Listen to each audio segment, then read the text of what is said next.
புதுக்கோட்டை மாவட்டம் வடகாட்டில் இருதரப்பினரிடையே ஏற்பட்ட மோதலால் குடிசை தீ வைக்கப்பட்ட பகுதியில் ஆலங்குடி வட்டாட்சியர் William Moses, Iluppur DSP Muthuraja உள்ளிட்டோர் ஆய்வு மேற்கொண்டுள்ளனர். இது தொடர்பான கூடுதல் தகவல்களை தருகிறார் செய்தியாளர் மனோகரன். மனோகரன், வணக்கம். குடிசை எரிந்த இடத்தில் தாசில்தார், டிஎஸ்பி ஆய்வு மேற்கொண்டுள்ளனர். விவரங்களை சொல்லுங்க மனோகரன்.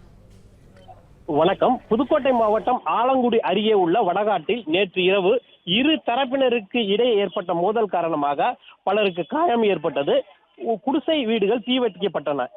இந்த பகுதியில் தற்பொழுது ஆலங்குடி வட்டாட்சியர் வில்லியம் மோசஸ் மற்றும் இலுப்பூர் டிஎஸ்பி முத்துராஜா உள்ளிட்டோர் தற்பொழுது பார்வையிட்டு ஆய்வு செய்து வருகின்றனர்.